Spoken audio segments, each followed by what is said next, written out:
আগের দিনে আমরা পুনশ্চর আরো একটি কবিতা নিয়ে আলোচনা করেছিলাম। আজকে আমরা যে কবিতাটি আলোচনা করব তাকে অনেক কাব্যগ্রন্থের অনেক বইতে পরিশেষ কাব্যগ্রন্থের অন্তর্ভুক্ত বলে, অনেকে পুনশ্চর বলে। তবে আমাদের সিলেবাস অনুযায়ী এই কবিতাটি পুনশ্চ কাব্যগ্রন্থেরই অন্তর্ভুক্ত। কবিতাটির নাম বাঁশি এবং সম্ভবত আমার মতে কেউ না বলে দিলে রবীন্দ্র কাব্যের নব পাঠক যারা তারা বুঝতেই পারবেন না যে এটি রবীন্দ্রনাথের লেখা একটি কবিতা। অসাধারণ সুন্দর একটি কবিতা, কি অসম্ভব সুন্দর যে গদ্য কবিতা হতে পারে, বাঁশি তার উৎকৃষ্ট একটি প্রমাণ। কবি গদ্য কবিতার পর্যায়ে এসে তার কবিতা নিয়ে যে বিপ্লব ঘোষণা করেছিলেন তার সর্বাপেক্ষা সুন্দর ফল এই বাঁশি নামক কবিতাটি, যেখানে একজন খেটে খাওয়া সাধারণ নিম্নবিত্ত মানুষ তার জীবনের যন্ত্রণা, তার ধিক ধিক করে জ্বলে থাকার স্বপ্ন এমন ভাবে রূপ পেয়েছে যাকে অস্বীকার করতে আমরা পারি না। মনে হয় এই জীবন তো সর্বকালের, এ জীবন তো সববারই, একে অবাস্তব বলবো কিভাবে। এমন আধুনিক কবিতা সত্যি রবীন্দ্রনাথ ছাড়া আর কজনই বা লিখতে পারেন। আমি আগের পর্বে ছেলেটা কবিতার সম্পূর্ণ কবিতা পাঠ করে আলোচনা করিনি, কিন্তু বাঁশি কবিতার ক্ষেত্রে আমি সেটা পারবো না, এতটাই পছন্দের কবিতা আমার। কি বলছেন কবি? সকলেরই পড়া, তাও আরেকবার। কিনু গোয়ালার গলি, দোতলা বাড়ির লোহার গড়ার দেওয়া একতলা ঘর, পথের ধারেই। লোনা ধরা দেওয়ালেতে মাঝে মাঝে ধসে গেছে বালি, মাঝে মাঝে শ্যাঁতা পড়া দাগ। মার্কিন থানের মার্কা একখানা ছবি, সিদ্ধিদাতা গণেশের, দরজার পরে আটা। আমি ছাড়া ঘরে থাকে আরেকটা জীব, এক ভাড়াতেই, সেটা টিকটিকি। তফাৎ আমার সঙ্গে এই, শুধু নেই তার অন্যের অভাব।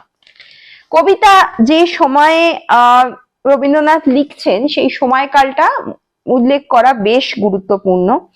সেই সময়কালটা যে সময় কবিতাটি প্রকাশিত হচ্ছে, অর্থাৎ 1339 বঙ্গাব্দ।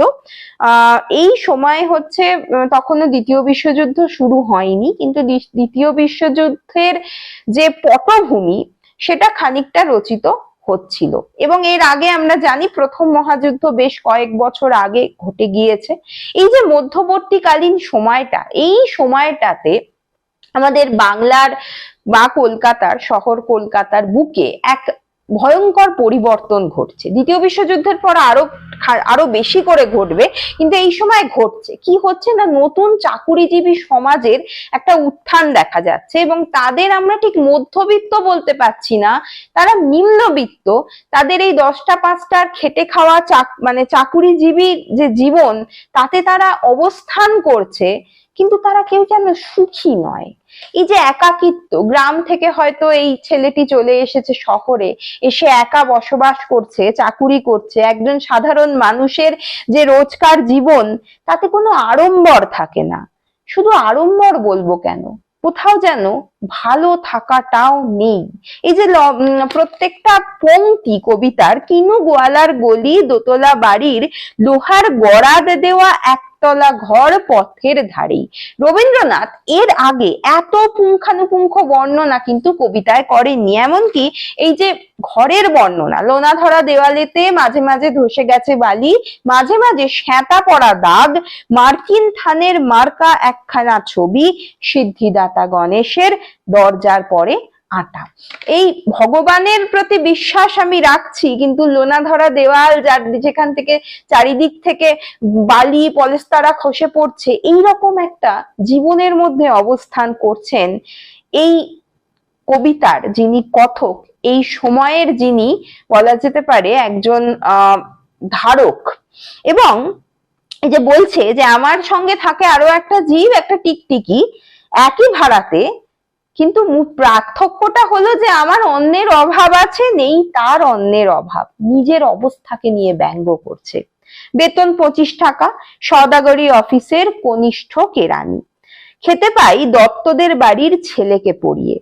শিয়ালদা স্টেশনে যাই, সন্ধেটা কাটিয়ে আসি, আলো জ্বালবার দায় বাঁচে।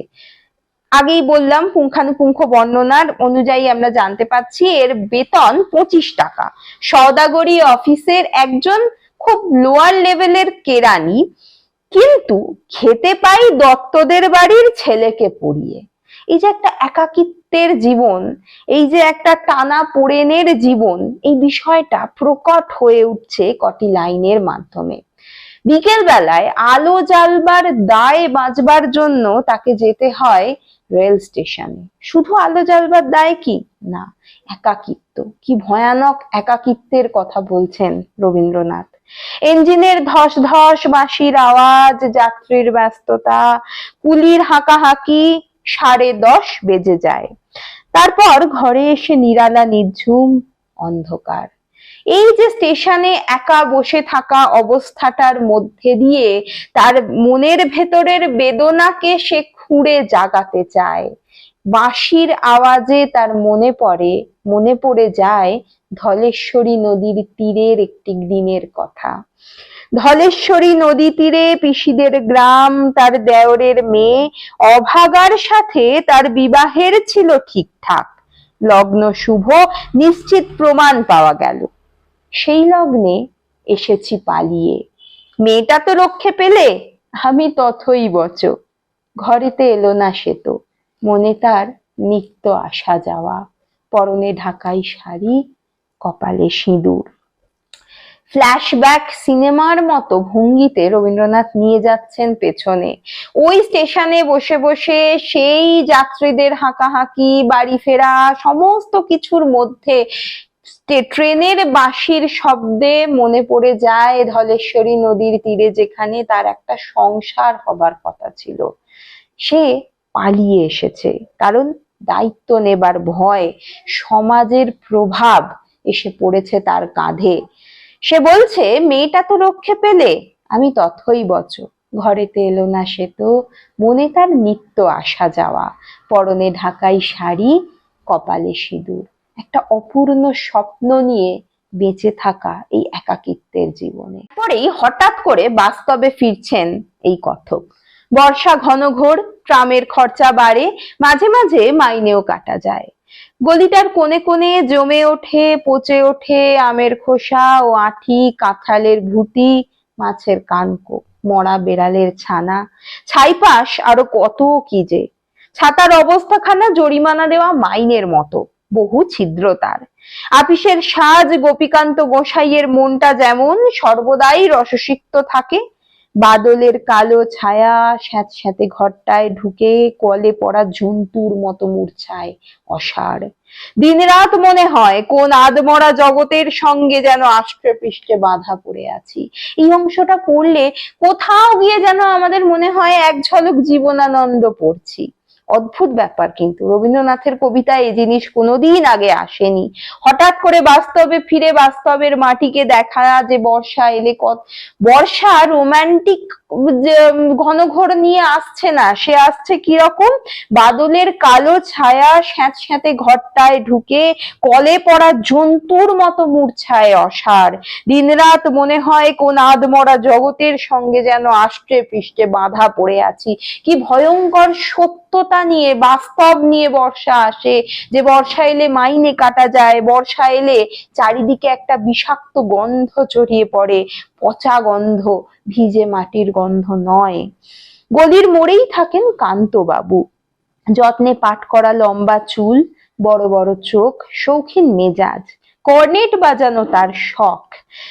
মাঝে মাঝে সুর জেগে ওঠে গলির বিভৎস বাতাসে, কখনো গভীর রাতে, ভোরবেলা আধো অন্ধকারে, কখনো বৈকালে ঝিকিমিকি আলোয় ছায়ায়, হঠাৎ সন্ধ্যায় সিন্ধু মারোয়ার লাগে তান, সমস্ত আকাশে বাজে অনাদিকালের বিরহ বেদনা। এই একটা ভীষণ অপছন্দের পরিবেশের মধ্যে থাকেন কান্তবাবু, যিনিও হয়তো এই অবস্থার শিকার, বাস্তবতার শিকার, সমাজের শিকার। তিনি কর্নেট বাজান, এক ধরনের ট্রাম্পেটের মতো এক ধরনের একটি বাঁশি, বাঁশি বলা যায় না, এক ধরনের একটি যন্ত্র, সঙ্গীতের যন্ত্র, যেখানে যেই বিষয়টা একটা শৌখিনতা নিয়ে আসে। কোথায় শৌখিনতা নিয়ে আসে? এই গলির বীভৎস বাতাসের মধ্যে এক টুকরো ঠান্ডা হাওয়া নিয়ে আসে কান্তবাবুর এই কর্নেটের আওয়াজ। মাঝে মাঝে সুর জেগে ওঠে গলির বীভৎস বাতাসে, কখনো গভীর রাতে, ভোরবেলা আলো আঁধারে, যখন মানুষ ঘুমিয়ে থাকে, আধো অন্ধকারে, আধো জাগরিত অবস্থায়, স্বপ্নের মধ্যে কান্তবাবুর এই বাজনা শোনা যায়। কখনো বৈকালে ঝিকিমিকি আলো ছায়ায় প্রকৃতি যখন ভীষণ সুন্দর হয়ে ওঠে এক মুহূর্তের জন্য, কমলা রঙের রোদ মেখে, ঠিক সেই সময় হঠাৎ সন্ধ্যায় সিন্ধু বারোয়ার তান সমস্ত আকাশে বাজে অনাদিকালের বিরহ বেদনা। তখনই মুহূর্তে ধরা পড়ে এই গলিটা ঘোর মিছে, দুর্বিষহ মাতালের প্রলাপের মতো। হঠাৎ খবর পাই মনে, আকবর বাদশার সঙ্গে হরিপদ কেরানির কোনো ভেদ নেই। বাঁশির করুণ ডাক বেয়ে ছেঁড়া ছাতা রাত ছত্র মিলে চলে গেছে এক বৈকুণ্ঠের দিকে। হঠাৎ করে এই গলিটা, এই বাস্তবটা, এই সত্যকে সত্য বলে মনে হয় না, মনে হয় পৃথিবীটা অন্যরকম, মনে হয় আকবর বাদশার সেই শৌখিনতা, সেই রাত ছত্রের সঙ্গে ছিদ্রওয়ালা কালো ছাতার মিল রয়েছে কোথাও গিয়ে। মনে হয় গলিটা ভয়ঙ্কর মিথ্যে। তখন সত্য কি মনে হয়? স্বপ্ন তখন সত্য হয়ে ওঠে। এ গান যেখানে সত্য, অনন্ত গোধূলি লগ্নে সেইখানে বহি চলে ধলেশ্বরী।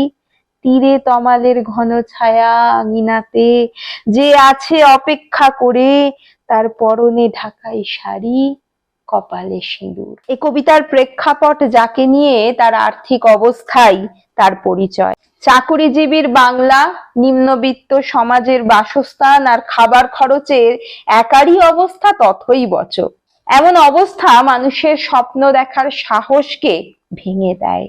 ফলে এক মহাযুদ্ধ শেষে আর এক মহাযুদ্ধের মধ্যে জন্ম নেয় ভীতু, সামর্থ্যহীন, দায়িত্ব নেব না মনে করা অসহায় মানুষ, যাদের স্বপ্ন থাকলেও তা পূরণের আশা নেই।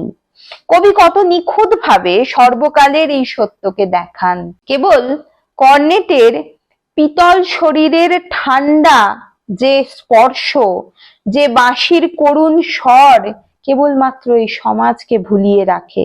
তখন আকবরের সভার কিনুগোয়ালার গলি এক হয়ে যায়। মনে হয় এইভাবে বেঁচে থাকা একটা চরমতম মিথ্যে। মনে হয় সেই স্বপ্ন যা ফেলে এসেছিলেন কথক, ওইটাই সত্যি। মনে হয় ধলেশ্বরী নদীর তীরে আজও বেঁচে আছে, আজও অপেক্ষা করে আছে সংসার, আশ্রয়, ভালোবাসা। এভাবেই তো সাধারণ মানুষ বুকে অসহায়ত্ব নিয়ে চিরটা কাল বসবাস করে। সম্ভব সুন্দর, কিন্তু কিরকম যেন মন খারাপের কবিতা এই বাঁশি। কবিতাটি মনে রাখার কারণ অনেকগুলি রয়েছে। প্রথমত, সাধারণ মানুষকে নিয়ে লেখা কবিতা পুনশ্চতে বহু রয়েছে, কিন্তু এই রকম ধরনের মানুষ, এইরকম চাকুরিজীবী সমাজকে নিয়ে লেখা কবিতা রবীন্দ্রনাথের খুব কম আমরা দেখতে পাই, যার মধ্যে বাঁশি অন্যতম একটি। দ্বিতীয়ত, ভাষা কি সাধারণ এবং মুখের ভাষা, শুধুমাত্র সাধারণ এবং মুখের ভাষা নয়, চলিত শব্দের ব্যবহার, কাঁঠালের ভুতি, মরা বেড়ালের ছানা, ছাতার ফুটো, এরকম যে সাধারণ মৌখিক শব্দ যেগুলো রবীন্দ্রনাথ সাধারণভাবে ব্যবহার করে থাকেন না, তাকে জায়গা দিচ্ছেন এই কবিতার মধ্যে। তৃতীয়ত, ছন্দ, গদ্য ছন্দের চরমতম আধুনিক ব্যবহার কিন্তু এই কবিতায় আমরা দেখতে পাচ্ছি। গদ্য ছন্দের যে ফ্লো আমরা দেখি, যে ছন্দ বিভাজন আমরা দেখি, সেটা কিন্তু বাঁশি নামক কবিতায় দেখতে পাওয়া যাচ্ছে। চতুর্থত, যেটা খুব গুরুত্বপূর্ণ, তা হলো বাঁশি, এই নামকরণ। এই বাঁশির নামকরণ কিন্তু শুরু হচ্ছে ইঞ্জিনের বাঁশি থেকে। ইঞ্জিনের বাঁশির শব্দে তার পুরনো দিনের কথা মনে পড়ছে। শেষ হচ্ছে আরো একটি বাজনার মাধ্যমে, কর্নেট। কর্নেটকে ঠিক বাঁশি বলা যায় না, কিন্তু এক ধরনের যন্ত্র সঙ্গীত তো বটে, এই যে দুটি বাঁশি, সেই যে এক কল্পনার জগতে মানুষকে বাস্তব থেকে নিয়ে যাচ্ছে, এটা ভীষণ গুরুত্বপূর্ণ। এবং বাঁশি মধ্যে একটা করুণ বিষয় লুকিয়ে থাকে, সেই যে করুণ ভাবধারাটা, সেটা আমরা গোটা কবিতা জুড়ে লক্ষ্য করতে পারছি। এবং কবিতাটা আমরা যখন পড়বো, গোটা কবিতায় একটা সুর আছে, করুণ সুর। সেই করুণ সুরটা কোথাও গিয়ে বাঁশির শব্দের সঙ্গে মিশে যাচ্ছে। তাই কবিতার নামকরণ খুব গুরুত্বপূর্ণ এই কবিতাটির ক্ষেত্রে। আশা করি আমি এই পর্বে এই ভারী সুন্দর কবিতার একটা সহজ ব্যাখ্যা দিতে পেরেছি। যদি ভালো লাগে অবশ্যই কমেন্টে জানাবেন, ভালো লাগলে একটা লাইক করে দেবেন, আর উৎসাহিত করতে সাবস্ক্রাইব করতে ভুলবেন না। আজ এই পর্যন্তই, ধন্যবাদ।